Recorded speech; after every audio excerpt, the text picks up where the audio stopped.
Welcome to another episode of Birthing Beyond 35. I am your host, Hayley Burns, and this is the podcast where we talk about not getting caught up on society's expectations.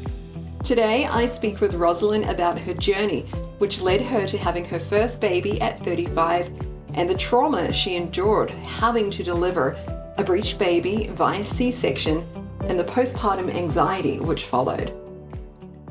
Ros also spoke really openly and honestly about when she got to a point at 33 and thought to herself that kids probably weren't going to happen for her. Well, you would have been like, what, only 33 or 34 and you're already writing yourself off? Yeah, pretty much. Because, you're always told you got to have kids before you're 30. Oh my God, 35 is old. You got to have babies before you're 30. Should be settling down right now. That's right. The chances of babies having issues, they double when you hit 30 and all this sort of stuff. So it's like, oh my God. Your eggs are going to dry up, love. Yeah, it's ridiculous. And we also speak about how she thought she was one and done after her first baby, only to, of course, fall pregnant right away as soon as she started trying again. She had her second baby at 37. Rosalind also discusses how she's super open to try for a baby number 3 when she will be 38. Ros is a super fun listen. She's hilarious. I really hope you enjoyed today's episode. Joining me now is Ros from as far away as possible, down under Australia. She's joining me in Tasmania, which, how would you describe Tasmania to any American listeners? It's probably the most untouched state of Australia. It's lots of wilderness still, lots of untouched beaches and very small towns and a little bit backwards. Everything's still done by snail mail and phone call, so not really online. When you say backwards, Americans will think, because the toilet runs the wrong way down there, like that's the whole thing. Well, that too. Are you originally from there or you moved there? No, I moved there. I've lived all over the place. I grew up in Queensland in Australia, lived in New South Wales, and we've just moved down here for my partner's work. Why don't you tell me a little bit about yourself? Yeah, how you met your partner and your children's names. Okay, well, my partner's name is Jim. We met at a mutual friend's house party back in 2017. Classic.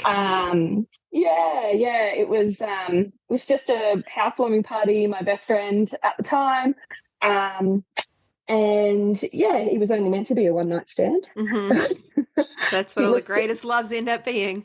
Oh, I know. He looked like he was about 25, so I just thought, oh, he'll be fun. Yeah. But, anyway, and so he was. And so we actually did long distance for quite a while. I was living in Canada for a few years, and I had just come home to do like a 6-month just to earn some money back in Australia over the Christmas period. I'm a hairdresser by trade, so the Christmas period is really busy, and my old salon that I used to work at were short-staffed, so I came home to work to earn money so that I could go back to Canada and do a big solo trip across in my van from Vancouver to Halifax and back again. And in that 6-month trip while I was home, I had absolutely zero intentions of meeting anybody. And that's when I met him, of course. Really fell hard, so it was tough. But I still went back to Canada and I did my trip, and that was amazing. And then I got back from Canada, and it took us a little while to sort our stuff out and get back together. And then I moved over to Newcastle, which is about 4.5 hours away from Dubbo, which is where we met. So I moved over there, and he was moving over there as well for work eventually. But what a coincidence. Did long distance. Well, yeah. Coincidence. Well, it was actually like we were both actually planning on moving there, but that's crazy. It hadn't happened yet. Anyway, so we did long distance for a little while, but then eventually he moved, and then we're at least living in the same town. And when we decided that we wanted to try for a baby, we weren't even living together in the same house. Like, we looked at buying a house and everything like that, but we hadn't actually gone ahead with it, and we weren't living together. And it was just like, I guess we were both a bit older. We were both in our mid-30s at that point. Like, we both sort of knew what we wanted out of a relationship and knew what we didn't want, and we knew that we were in it for the long haul with each other, and we just sort of decided to try for a baby before we even lived together, which is pretty crazy. in my brain. I would normally tell somebody to not do that. I know, but I get it. I get it. It's like, society standards of what we should be doing in order. But it doesn't matter. It worked for you. Well, that's, when you know, you know. Yeah, exactly. So, and yeah, obviously many people do it the other way, the proper way, and they split up anyway. So it doesn't really matter. Well, that's right. So growing up, had you always wanted children? Had you always been maternal? Not really. I guess for me, I kind of knew that I probably would have kids because it's just what you do. But it wasn't until my sort of 20s. I'd been in a couple of long-term relationships when I was really young. And I came out of my last long-term relationship. I was only about 25. Mm-hmm. So I just lived it up for the next 7 years. Good. That's amazing. That was when I traveled and stuff like that. And I don't know, I guess by the time I started thinking, I'd like to meet someone and settle down and have a family again, I tried the whole dating thing. I did online and all that. And I was in a relationship with a guy in Canada for about 12 months and it didn't work out. And I was really heartbroken and all that kind of stuff. But I just sort of resigned myself to the fact that maybe marriage and babies wasn't going to happen for me. And I had to be okay with that. And that was really hard to wrap my head around. But I kind of was like, you know what, if I have to do this, that's just how it is. And I'll enjoy my life regardless. But it wasn't really what I wanted. So how old were you at this point? You would have been only 33 or 34 and you're already writing yourself off? Yeah, pretty much. Because, you're always told you got to have kids before you're 30. Oh my God, 35 is old. You got to have babies before you're 30. You should be settling down right now. That's right. The chances of babies having issues, they double when you hit 30 and all this sort of stuff. So I was like, oh my God. Your eggs are going to dry up, love. Yeah, it's ridiculous. Okay, so you guys got into a really good spot. Was the conversation like, hey, you want to start trying, or you just kind of, did you have a conversation or you just were just seeing what the universe presented you? We had a conversation. No, I was on the pill for a really long time. I was on the pill for half my life.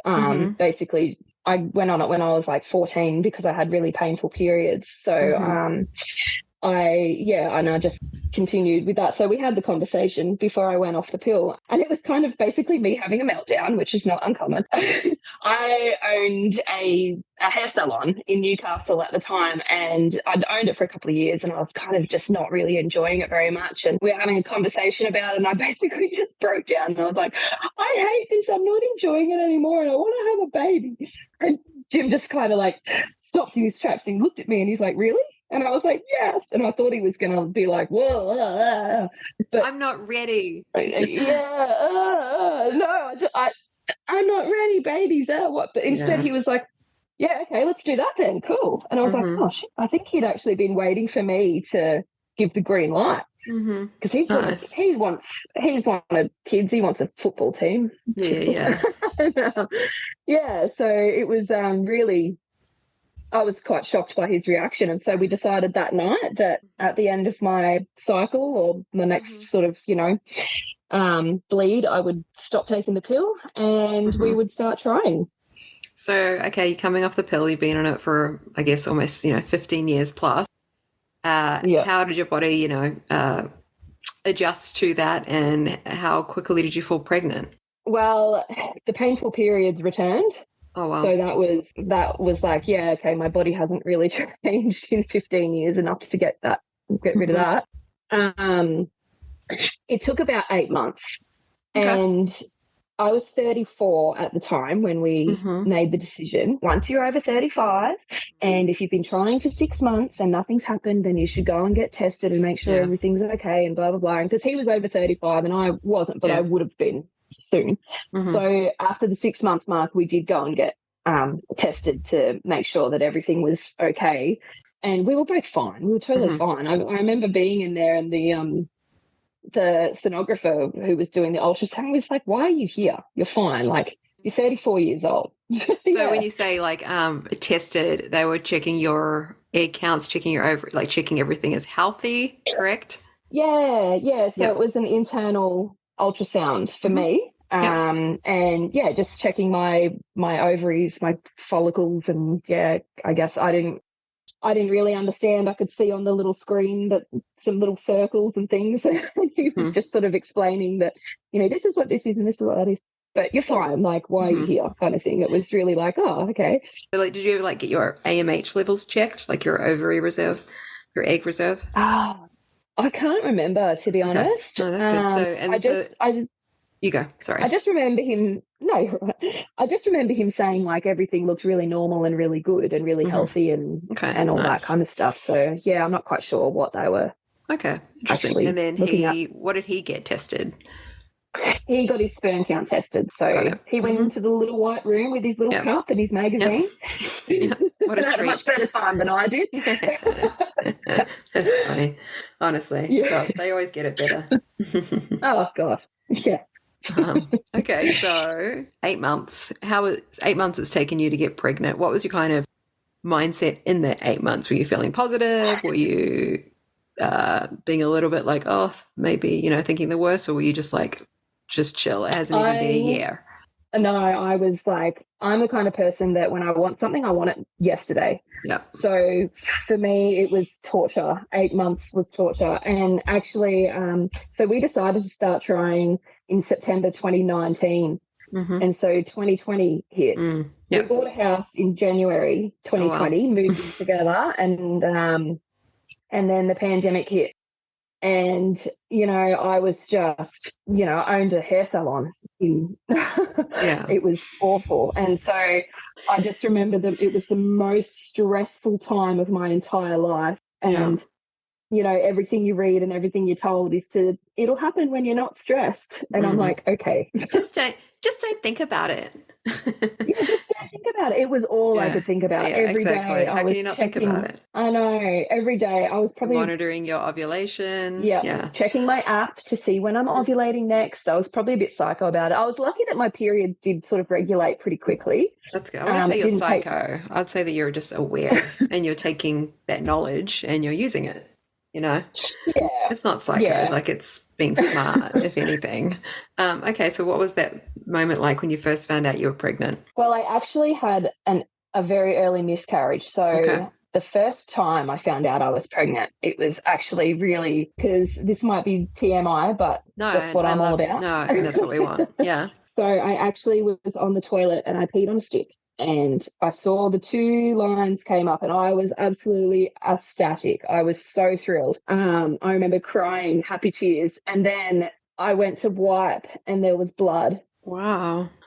So it was like the most happy, sad moment ever. I was just like, what the hell? My period was due, but I think it was a day late. But I was still, a day or two here and there, not exactly on the time. I just remember thinking, oh my God, and then I was like, oh, maybe it's this implantation bleeding, but it was bright red. And I just knew, I was like, this is not happening. Anyway, so I got in with my doctor the next day, I think, or the day after. She got me in for some blood tests and she actually sent me for another internal ultrasound to see what was going on. And the internal ultrasound showed that my uterine lining was still there. I hadn't shed yet. And the sonographer was like, okay, well, no, it's still there. And she said, it looks all puffy and healthy and nice. And I was like, oh, okay. So maybe it's just a bit of, some people still bleed a little bit in their pregnancies. It could just be normal. And anyway, and then I think it was that night or the next morning, it was a full period. And it was a lot more painful than usual.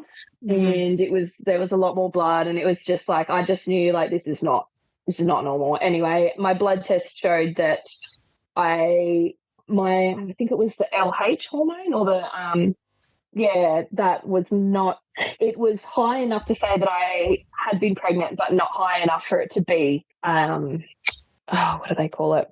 A feasible pregnancy. I understand. Basically it wasn't high enough for it to be, it wasn't going to happen. And once I started bleeding, I went back to the doctor and I told her and all that. And she's like, she did I did a pee stick test and the line was fading basically. And she was like, look, you have been pregnant, but you are not anymore. And that was really devastating. That was the 7 months we'd been trying, that was the 7-month mark. And then I'm the queen of Google. So I got on Google, Yep. and I already knew this anyway, but I was, after you've had a baby or a miscarriage, apparently you're super fertile. So I didn't know that. Yeah, even a miscarriage, because I Googled all that as well. I don't know, this is just Google doctor telling me. Look at you bringing us facts. I didn't know that.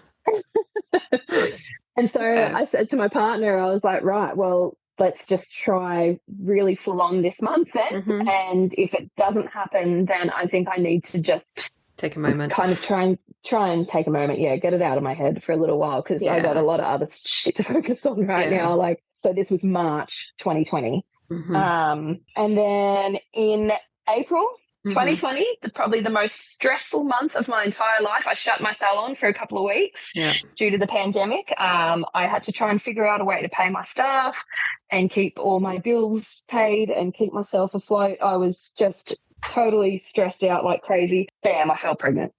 And this one was a sticky one. And I was probably a little bit silly, and I tested well before my period was due, because my cycles are really long. My cycle length is usually 35 days. Okay. And so I tested about 8 or 9 days after I was supposed to ovulate, and sure enough, it was positive again. And so I kept testing every day to make sure that line kept getting darker. Yeah. And it kept getting darker, and then my period was due and it never came, and I was just over the moon. Yeah. So how did you feel going to this pregnancy after obviously having that little scare with your first miscarriage? I was nervous. Those first 12 weeks, I was just nervous. Just every time I went to the bathroom, just always looking, checking. Yeah, always looking. And then I did have a little bit of bleeding after we had sex one time. Yeah, that's normal. Yeah, I believe it's Googled always just it's just the dried blood that's just still sitting up there and hasn't been able to be excreted, basically. Yeah, and also your cervix is really sensitive, and so if something's kind of knocking on that a little bit, it can bleed. And the bleeding, it was only sort of really light, and it stopped after only an hour or two, so it was fine. But I do remember being really nervous about that. No, I had exactly the same thing. I had the same thing, and I was like, oh no. And then I Googled exactly the same thing you did, and it's just like, okay, just you go and do another pregnancy test. It's like, okay, well, it still says I'm pregnant. Like, it's like, oh yeah, super fun. It's fine. Just monitoring the bleeding, making sure it doesn't get worse. Yeah. And how was your so you finally get out of that first trimester. What was the second trimester like?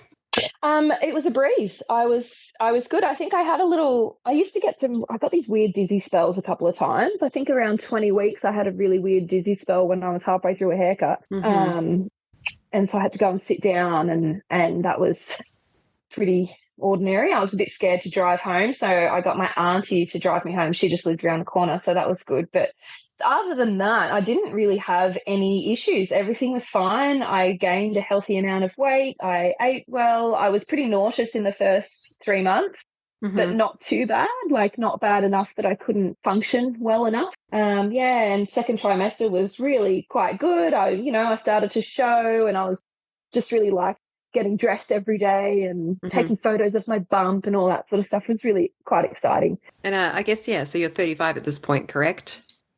Yeah, I turned 35 in July, and I was pregnant in April. So, I turned 35 in my second trimester. I treated myself to an in-home massage and all those kinds of things. So, it was quite a breeze until the third trimester.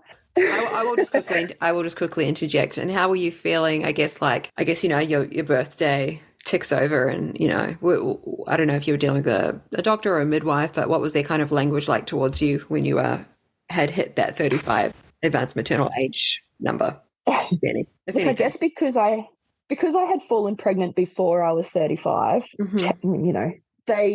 they didn't really touch on it too much. It was good. It was actually pretty good. Yeah, my doctor, she was only about my age, probably younger than me, so she was great. She didn't mention it, but I actually went through midwife care, and because it was in the middle of the pandemic, I couldn't really take anyone with me. I pretty much had a different midwife every time. I remember seeing on my paperwork that I was considered a geriatric pregnancy. So I think they've changed the language around that now, thank God, because that was like, whoa, I'm 35, come on. I know, it's so crazy. And so many people can be so healthy at 35, exactly. 40, 45. And I was fit and healthy, and they're just doing their broad average across every single human at that age. I know, it was basically dismissing a little bit. Okay, so you're into your third trimester. How was that? Look, it was pretty good, really. It was just that it was starting to get into summer in Australia, which is rough at the best of times. I remember we went on a little baby moon, and the day we came home, it was 43 degrees Celsius. And I remember sitting underneath, there's a photo of me, I'm sitting underneath the air conditioner on my bouncy ball, barely wearing any clothes. My partner made me a milkshake, and I was just hating life so much. I bought one of those big like blow up pools to set out the back, and I used to just go in it, just like a just hippo, naked in it. Just a big hippo, like floating around, listening to podcasts, and I remember thinking, like, I used to just not wear any clothes because I just could not be asked. Yeah, and they hurt. The clothes hurt your stomach. Everything's tight. Oh, and sweaty, and the lady next door had pulled her blinds up the other way so she couldn't see me. And I just didn't want to see that big fat hippo floating around in the backyard. But anyway, whatever. I didn't care about anything at that point. But that was really the only thing. I was just hot. That's a lot. Yeah, that's like that's 109 degrees Fahrenheit for Americans listening. So yes, extremely hot. Okay, so okay, so up until this point, did you know how you wanted to give birth? You said you were with a midwife. So I wanted to go as naturally as possible. I really wanted the whole natural birth experience as much as possible. I knew that I didn't know what labour was going to be like. I knew it was going to bloody hurt, but I didn't know how much because I'd never done it before, obviously. So I was very open-minded to pain relief, like an epidural or something, but I really wanted to go as natural as possible, as much as I could. In all of my last ultrasound was at 20 weeks because everything was fine, everything was healthy, the baby was fine, measuring well. And so after that, I only had the midwife care and just like the feeling from the outside and whatever. So just checking your blood pressure, etc. Yeah, blood pressure and any of the bloods that I needed to do, like the glucose test and all that kind of stuff. But because all my belly measurements were fine and everything, and from the outside they sort of were like, oh yeah, baby's in the right position, you should be able to give birth naturally and everything should go really well. It'll be fine. And then I think it was probably about 2 days before my due date. So it was due on the 23rd of December, which was not great, but whatever. But a couple of days before my due date, I went in for a stretch and sweep because I was, everything was looking good. I was ready. And so she did a stretch and sweep. I was a centimetre dilated, so she could get in there and do that. And I was like, right, okay, it's going to happen now. It's going to happen now. And then the due date came and went and nothing happened, but it was the day after. It was like 1 o'clock in the morning on the 24th. I felt my first contraction. So he was nearly on time. So dramatic. So dramatic. He was nearly on time. Anyway, I knew exactly what it was. I woke up and I just felt it and I was like, oh, I know what that is. It's and so I was exciting. Just so excited.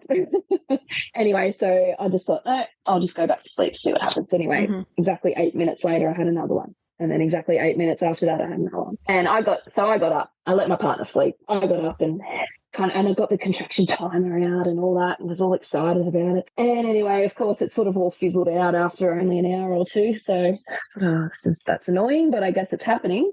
So I went back to bed for a little while and it sort of stopped for that day. So this is Christmas Eve.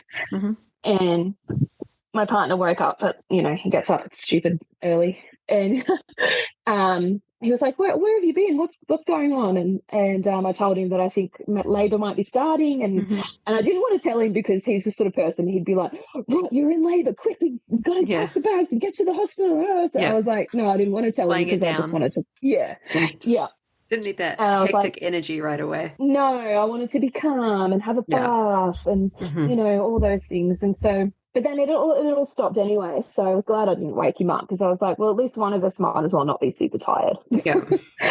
for what the next couple of days are going to bring. Then it's pretty much all day. I just had a few contractions here and there, nothing crazy, and I was a bit disappointed, thinking, oh well.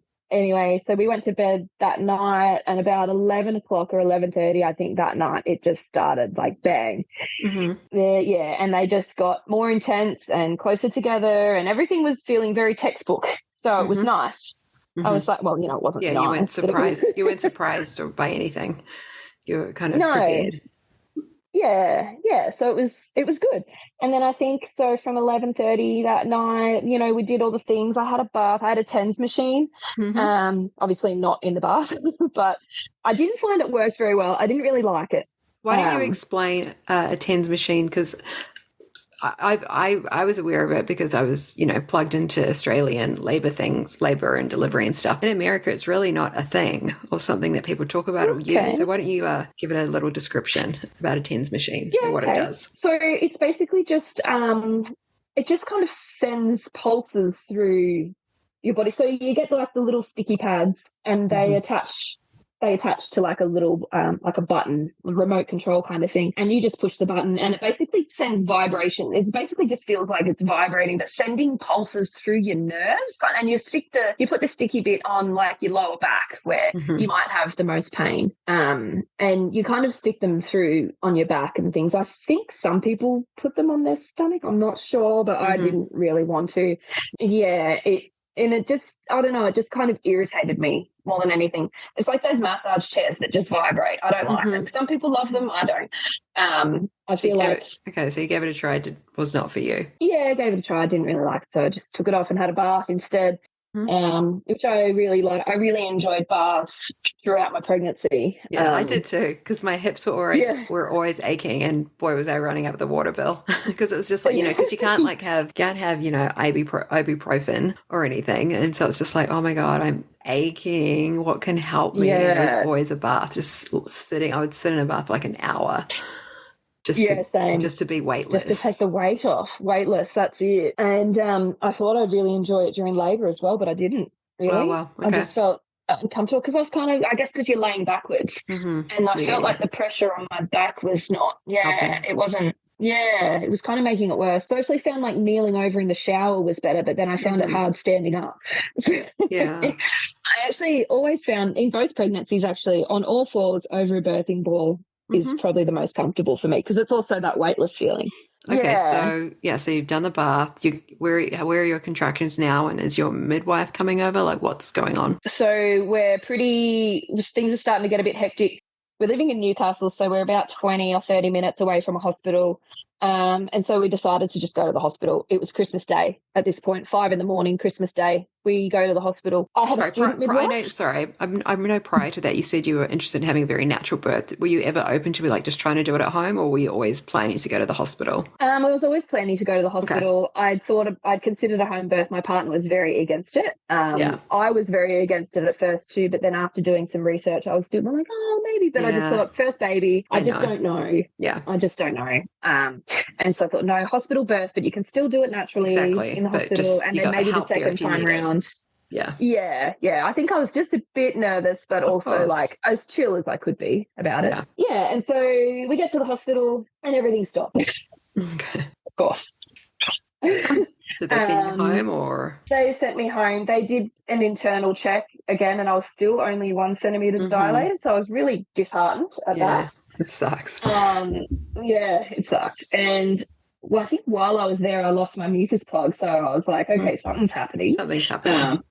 But still only 1 centimetre, so I was like, And then they sent me home with Panadine Fort, which is codeine. Yep. And I was like, okay, all right, I'll give it a try. But it didn't even touch the sides for the pain. So funny that they do that. You have many other drugs at this hospital, but I get it. You're trying to be natural as well. I get it. Yeah, that was it. But after that, I remember leaving the hospital, and I was like, there's no way I'm going to be able to do this naturally. I'm in agony. And my partner, Jim, was so good. As we were driving out of the hospital, he's like, okay, we just have to take it in baby steps. Like once we get home, then that's one step. and then we'll watch a movie or something, and then that'll be another step. And, so we got home, and of course, as soon as we started to drive home, all the contractions picked up again. But it was really on and off. So like they weren't really close together anymore. They weren't consistent. The timing wasn't consistent for a long time. And anyway, we got home, we put a movie on. He fell asleep, of course, but I was like, no, that's fine. Look, I need him to be rested so he can support me. Yeah. I tried to rest as much as possible. I remember he was trying to just feed me water, and I was like, not. Leave me alone. I was trying. Yeah, I was trying to drink, but I was also like, it's just making me feel nauseous. And then because it was Christmas Day, my brother, who still lives in Canada, he had FaceTimed my parents, and they decided to do a three-way call. Like, my mum knew that I was in labour because I'd let her know, but I told her, we'd been sent home and stuff. So I decided to join the three-way call, and then the contractions started picking up halfway through. And I think my poor brother and his wife were just like, what the f is going on here? I think he freaked out a little bit, and I was like, I shouldn't have answered this phone call. I'm sorry, I've got to go. Woman stuff. Ew. He was just like, because he doesn't have any kids. His wife, they don't have kids. They never will. So, okay. So, what were the next steps? The next steps, I just couldn't take it anymore. I think it was, it was only about probably about 1 or 2 o'clock in the afternoon. So we'd been home for a few hours, and it was just, it was picking up again, and I just couldn't take it anymore. I remember we decided to go back to the hospital. We called the hospital, and they were like, it's your first pregnancy. You probably, these things take a while, and I was like, I cannot take it anymore. I need some pain relief. Like, I literally am in agony. And they were like, okay, well, come in only if you have to, I was like, I have to. I remember standing out there, leaning over the car and screaming. I was one of those, I was very vocal in both my labours. And it was the only thing that helped. And I remember the neighbours were probably there trying to enjoy their Christmas lunch, and here's this big pregnant walrus like screaming her head off in the front yard. That's so funny. How dramatic for Christmas. That's funny. And then the drive to the hospital was awful. Poor Jim, every bump he went over, I was like, don't go.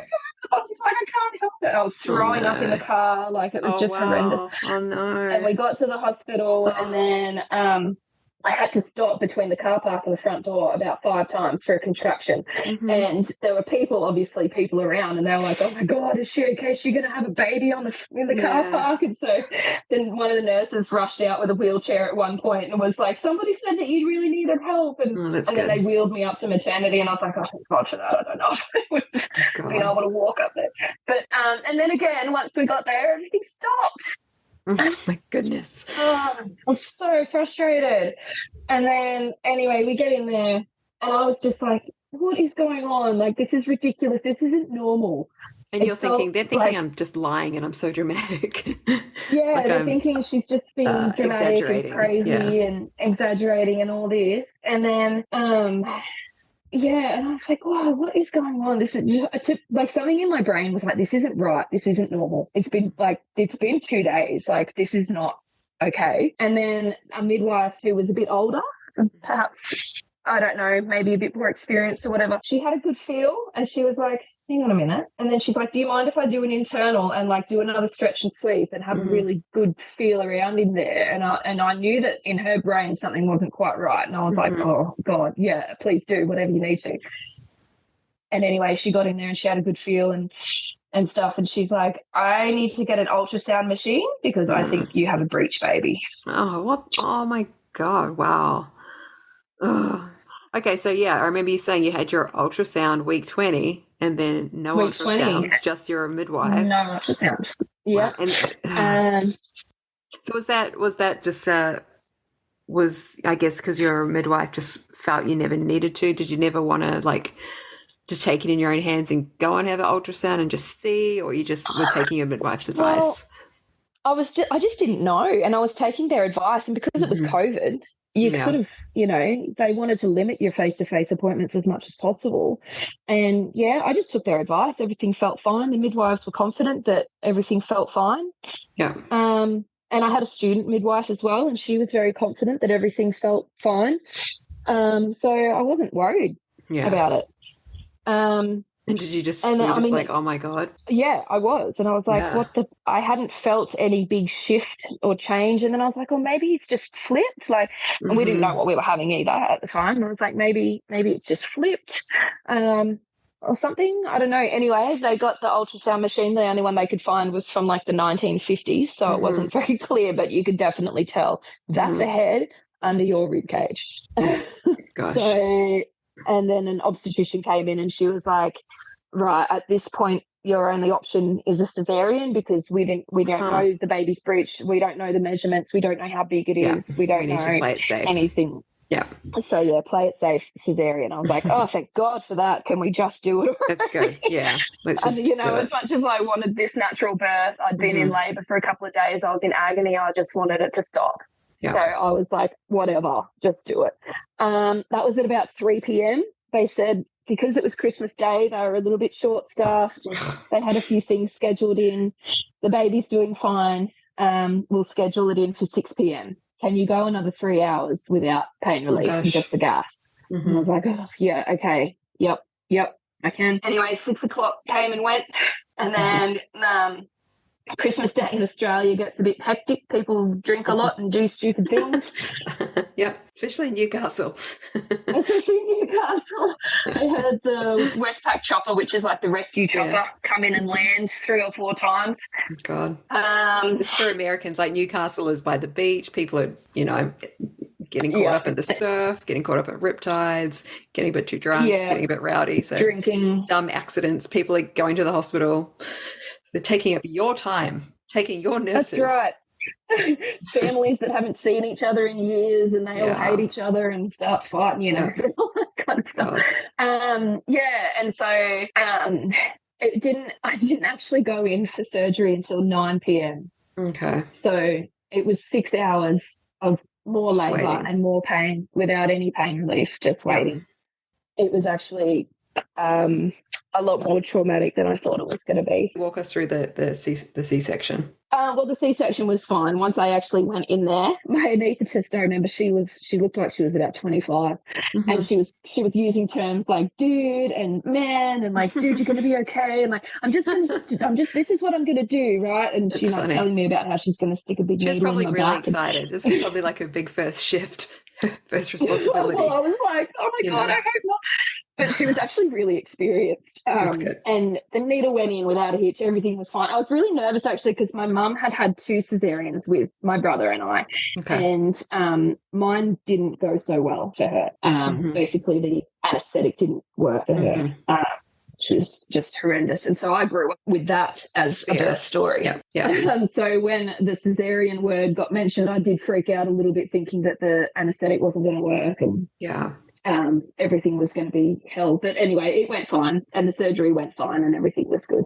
And this boy, was it? First boy? Your first boy? Yeah, What's his name? Lifted him up a river. Cute. Yeah, so they lifted him up above the thing, and we're like, and took him a little while to start crying and breathing. My partner says he'll never forget the moment, because he left me to go and see River and make sure that he was okay and whatnot, and just seeing the nurses kind of working on him to get him to take his first breath.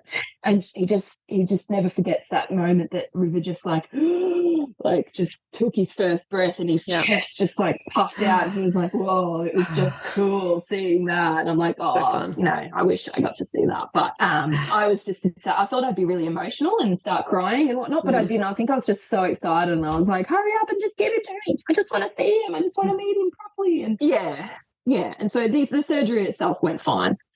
Nice. And how did he go with latching? Look, breastfeeding was a bit of a nightmare to begin with. He didn't really latch very well. We definitely struggled breastfeeding. My milk didn't really come in, and I wonder if that was because of the cesarean or just they say it can take a few days. But I definitely didn't, like, with my second, I definitely felt like, the milk is in. But I didn't get that feeling with the first one. It just sort of, like we were expressing and whatnot as much as we could, but I wasn't producing much milk. They were a bit worried to let us go home. Yeah, I had the same thing. In the hospital. Yeah, it was. They freak you out. You're like, he's losing weight. And you're like, oh my God, what next? Yeah, what? Oh God! And I remember he finally kind of latched, but it was really painful, and it just wasn't really working. And they did let us go home because they had like your midwives would come and Check you. visit you at home afterwards.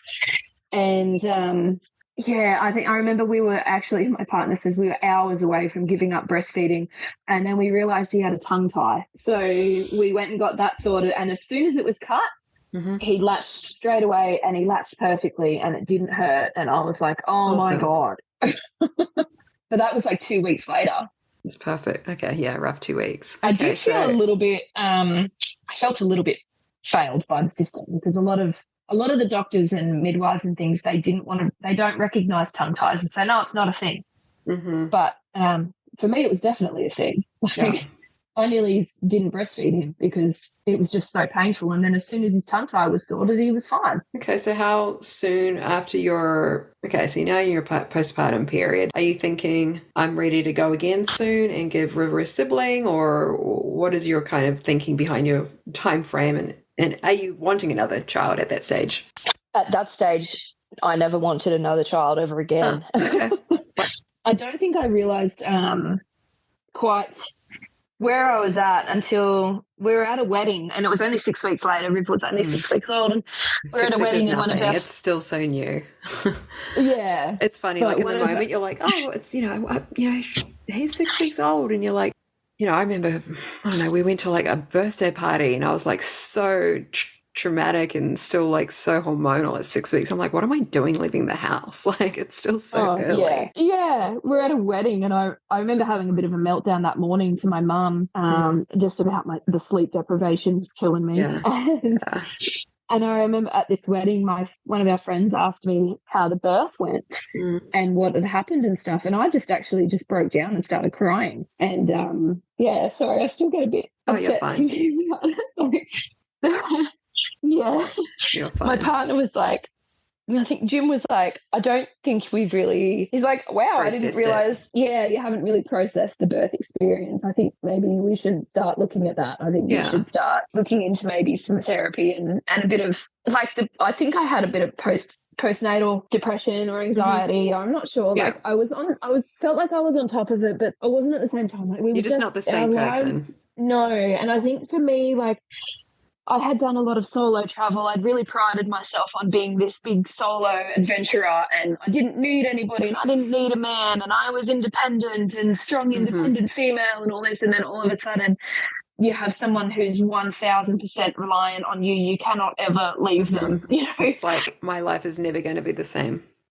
Yeah, it was just that, like, I can never do what I used to do ever again, and it was really hard. So we kind of like, I just want to, maybe we'll just go down the only child route so I can get back to that kind of sense of living. I think so, but also I was like, no, I want to have another, like, I want to give in a sibling. And I guess I knew, like, in time things would get better, but God, they want to get better because this is hell. He was also a bit colicky, so makes everything so hard. Yeah, he would just scream for hours at night. It was really, really tough, and there was nothing we could do to console him, and I just felt so bad. Like, he's obviously in pain and we can't help him, and it was just it was so tough. How old was River when you guys started trying again? You had him at 35, and when did you start trying? 36? Yes. So I had him at 35. He was 12 months old, basically. 12 months old. Perfect. My periods had regulated again. I got my period back after only 3 months, which was annoying, but also like, okay, good, at least I can track it. Yep. And they regulated really quickly, which was good. So I knew when I was ovulating and whatnot, and so we just used protection. And so, after 12 months, we were like, well, let's just start trying but not trying. We'll just see what happens, and then maybe in 6 months we'll start like actively trying. Bam, first month. Yeah, that's good though. Okay, so how did you feel? Were you like, oh shit, it worked? Were you just like, oh man, am I really ready for this? Or you like just elated that they were going to be so close in age? I freaked out. I freaked out. I remember we were camping, and I was I was like, I'm supposed to, oh shit, I didn't realize until we were on our way home. And I was like, oh, I was having a drink, a roadie, a car drink. And I was like, I don't feel like this. This is weird. Normally I'm in like holiday mode, woo. But I was like, yeah, I don't really want this anymore. And then I was like, why do I not feel well? Why am I so tired? And then I was like, oh, I think I was supposed to get my period like 4 days ago. And so as soon as we got home, I went to the bathroom and took a test. I didn't tell Jim any of this. I just went home and took a test. And the second one was so strong. And I was like, oh, shit. River had only just turned 1. He was still a baby. He'd only just started walking. I only finished breastfeeding him. I finished breastfeeding him at about 12 months. So I only had my body back for like a month. It was a good month, though. We went to the cricket. We had a great time. But Okay, so how was that pregnancy now that you've got a toddler running around? So it was tough. I was a lot more sick this time around. I was, in the first trimester, I was actually in hospital at the 8-week mark because I couldn't keep anything down for about 2 days. I was throwing up a lot. I think I only threw up once or twice with River, and that was more car sickness than anything else. This time I threw up a lot more. But I wouldn't say it was to the point of HG. It was, it was more just, I don't know, I just couldn't keep anything down. It was, and then that probably lasted a lot longer too. So that lasted probably till I was about 18 weeks. And then I was good for a couple of weeks, couple of weeks, maybe 6 weeks. I felt okay. And then I just felt really awful again after that. I had a lot of pain. I had pelvic pain. I got like the pelvic girdle pain. And I felt like I could barely walk. Chasing after a toddler, it was really difficult. I was so tired. I just felt so big and heavy, and I definitely struggled a lot more. You're tired, So, River wasn't a good sleeper. Straight away when you were pregnant, did you know? Were you like, I'm just going to go the C-section route again because it's the easiest? And you got that scar, or what did you end up doing? First, I was like, yep, I'm just going to have a C-section because stuff going through that again. But then after doing a little bit more research and whatnot, I was like, no, maybe I'll try the whole natural thing again. Why not? Like, the only reason he was a cesarean was because he was breeched. There's no reason why my body can't try for a natural again. I'm going to try for a natural again. And I did a lot of research into it. I went the midwife route again this time around. Sorry, I interrupted. Did you try and get a few extra ultrasounds after the 20-week mark, or? I was very adamant that I wanted an ultrasound every 2 weeks in that last. Well, I guess you're now, what are you, you're 37? I'm 37. Yep. And are your doctors looking after, telling you need to be monitored a little bit more? Well, I was considered high risk because I'd had a cesarean. And my age. They didn't really come into account too much, though. They weren't really too worried about it. Like, they did mention it a couple of times, that whole age thing, but it was more the fact that I had a previous C-section and was going for a VBAC, that they were considering me high risk. But, I was really like, I want ultrasounds. And so we'd moved to Tasmania at this point. And so we're living quite rurally. We're 2 hours away from the nearest hospital. So I decided to birth in Launceston instead of Hobart. And either way, we're 2 hours from either. But, so the hospital that I went to for my midwife checks, it's about 45 minutes away. She just had the little ultrasound machine attached to her phone. So she would just do little quick ones just to be like, yep, that's the head. That's where it should be. Cool. So I was confident that this baby was where it should be. And wasn't posterior or wasn't, he was in like the perfect position.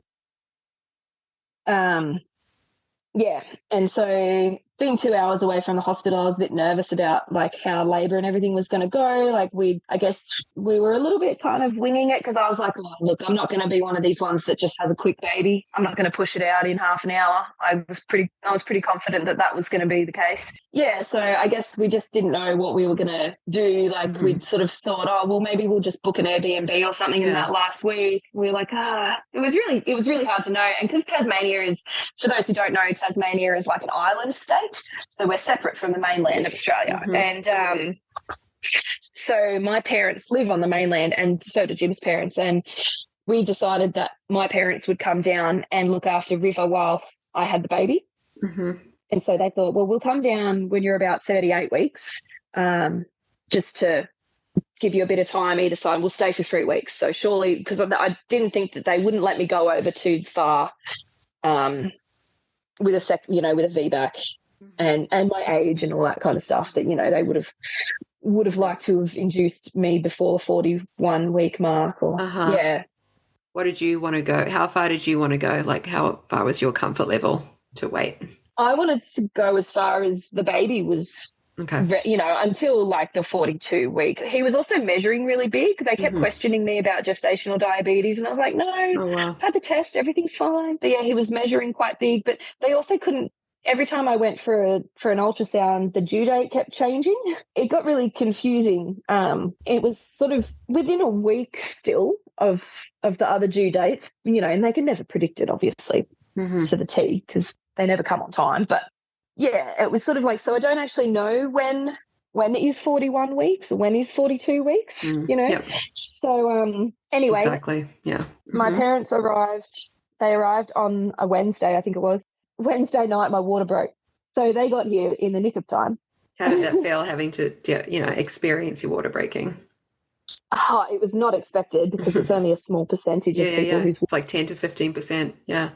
Yeah, it was not expected. I remember I had a little bit of bleeding that night, like just a really light colour when I went to the toilet and wiped. I was like, oh, that's weird, that's different. I remember saying to Jim, I'm like, have you packed a hospital bag? And he's like, no, you're still early. And I'm like, maybe pack a hospital bag. Yeah.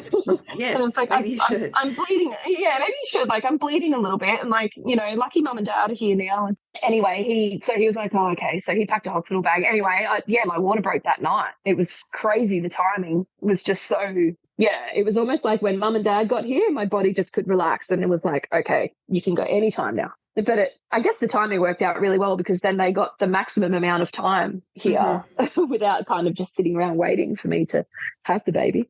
Anyway, and so, yeah, it was a really weird feeling. I was laying down. I'd had a few pains, and I don't know, it was almost like I forgot what the pain was. And because I'd been in a lot of pain this pregnancy, I didn't really differentiate it from any of the other pain that I'd been experiencing. So I didn't really associate it with being in labour. And then, I just felt this pop, and then I could just kind of feel it start to come out. And I was like, oh, so and I was laying down, obviously, in bed, and I was like, oh, that's not wee. And I was like, as soon as I stand up, this is going to like gush everywhere. And I think I put on a pad, actually, because I was bleeding a little bit. So I was like, I'll just put on a pad so I can just see what is happening down there. And anyway, I'm glad I did, because as soon as I stood up, it's just coming out. Like, I ran to the bathroom, and it's just coming out. And I was like, okay, yeah, that's I think that's what I think it is. Obviously checked the colour of it and everything. It was clear, it was fine, so no meconium or anything, which was good. Went and woke Jim up, and I was like, it's go time. Went and woke my parents up, and they were like, oh my God, really, already? Yeah. And so, that was good. And we called the hospital, and they were like, why aren't you in Launceston already? And I was like, well, because I'm only 38 weeks. And they're like, yeah, but full term's 37 weeks. You should be here. And I'm like, well, we live 2 hours away. I can just go to Launceston and wait around for 3 weeks. Like, we've got stuff to do. Yeah. And anyway, they're like, get here as soon as you can, because, I guess as soon as your water breaks, most people start pretty intense labour straight away. But anyway, of course I didn't. So at least the drive to hospital was fairly nice. It definitely wasn't as horrible as last time. There was no throwing up in the car going on, so that was good. I just had a few contractions here and there.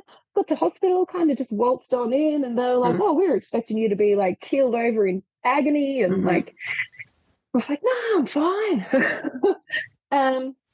So they were like, all right, well, they gave us a room. It was really nice, actually. The hospital at Launceston was so good. We had our own little private room. There was a couch in there that folded down to be a bed, so Jim could stay there with me. So we didn't need an Airbnb or anything like that. I was thinking we'd have to book an Airbnb last minute at like 5 a.m. And but we didn't have to do any of that. So that was really nice. And I stayed in hospital.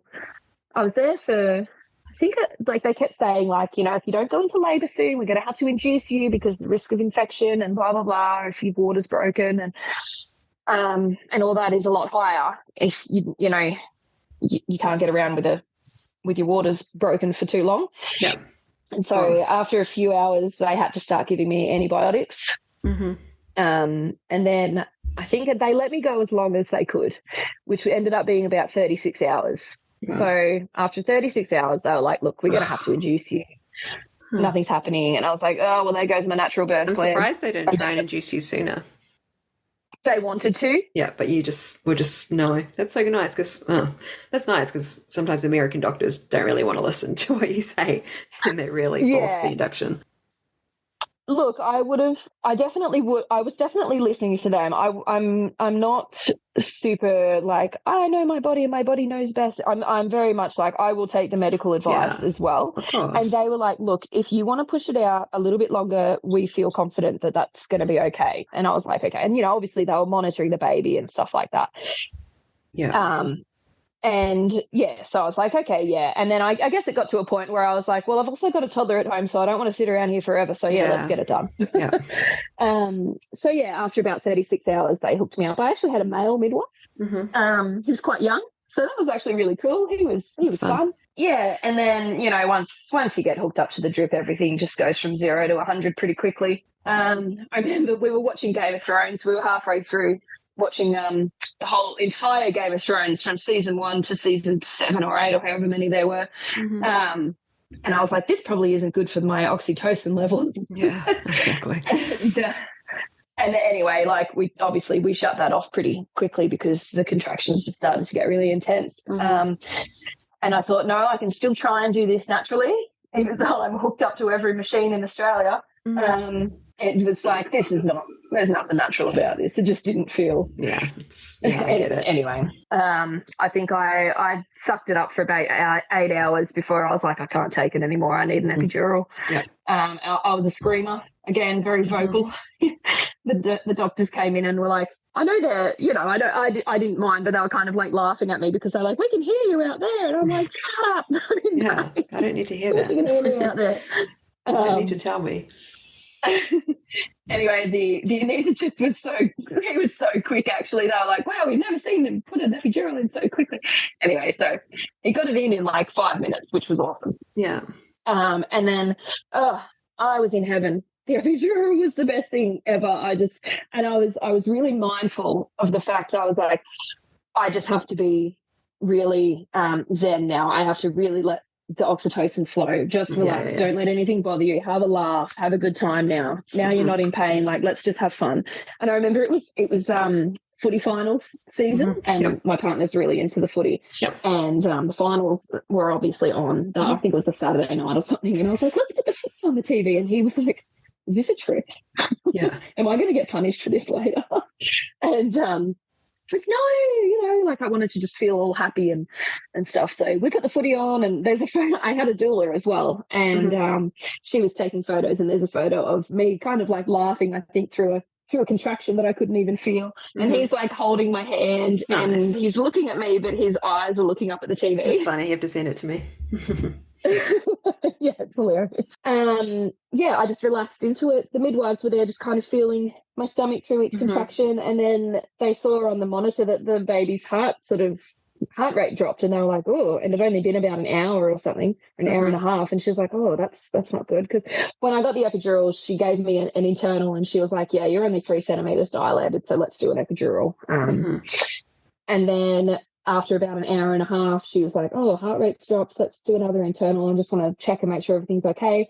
Anyway, I was 10 centimeters. Wow, awesome. She was like, whoa. So, yeah, 8 hours of agony. And then after an epidural, I went from a 3 to a 10. So, obviously, just relaxing is the key. I was not feeling relaxed at all through those contractions. It was, you know, I couldn't relax. I couldn't breathe the way they were telling me to breathe. And I knew that I was doing it wrong because I practiced throughout my entire pregnancy. It's hard when you're in it. I just couldn't. Yeah, I just couldn't. I think I pushed for about an hour or maybe 2. Maybe it was getting to the time where they were like, okay, very, you can't really push anymore. You've been pushing for a long time, and they started to talk about another cesarean, and I was like, oh God, I really don't want that. Like, I feel like I've gotten this far, like I've gone through so much. And they're like, look, the doctor came in and he was like, can I do an episiotomy and I think we need to use forceps. And in order to do that, I need to do an episiotomy. Like, are you okay with this? And, they made sure I'd given consent to everything. And that's why I just felt so much better about this birth experience than my first one. Episiotomy and forceps delivery. And he was out within like 1 or 2 pushes after that, and straight up on the chest, and realized it was another boy, and yay, and then he started crying, and and it was the birth experience that I really wanted, like just that you wanted, the actual real life stuff coming out of you naturally. Yeah, and having him on my chest and being able to cuddle him straight away and look into his little beady eyes, and it was just, it was so special. And like, I know a lot of people would say a episiotomy and forceps delivery is traumatic, but for me it was redeeming. So good. That's great to hear. The fact that I could push him out, do it yourself. It was like, oh, my body's not broken. Like, okay, so super amazing. You have 2 beautiful boys. I guess you'd be 38 now. What are your plans? Are you thinking of a third? Yeah, so Jim wants to have 3. I'm a little bit apprehensive, but I think we've decided to try after our wedding. We're getting married in March. Congratulations. Thank you. So yes, I'll be 39 in July next year. So hoping to start trying straight after the wedding, and if all goes to plan, which it never does. You can start a month before the wedding. You can. Nothing would really happen. I could. Well, that's right. And we've also got a bit of a hiking expedition planned. Okay. I get it. You want to feel a little bit good.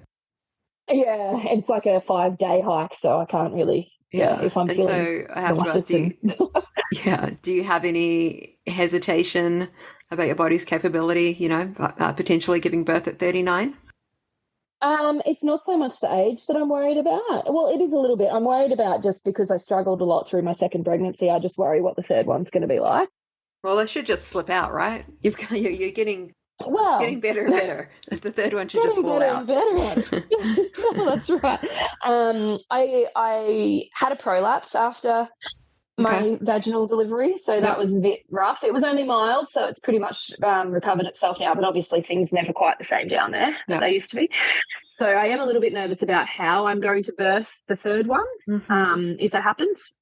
So that is a bit of a concern, but I mean, I do have a few concerns, but it's not so much the age that's concerning. It's just a few other things. I guess just the fact that I struggled a bit through the second pregnancy, the third one, what's that going to be like when I've got 2 toddlers to chase after, and 4 years of broken sleep. And well, I always say, like, you look ahead to, like, 10 years is from now, right? You guys all sitting around the table and you got 2-3 kids and they're about 10 years old and everyone's sleeping and you're having amazing conversations and it's all beautiful. Yeah, and I think that's what my partner sees, whereas I look at the hard slog. But I'm seeing the light at the end of the tunnel with my youngest now. He's 14 months old now. So he's starting to sleep better. He's just started walking. He's starting to say a few little words. Like, so it really is such a short hard time, but slog of the first 12 months. It does when you're in it, but Ros, you're amazing. Thank you so much for sharing your story. Oh, thank you so much for having me on.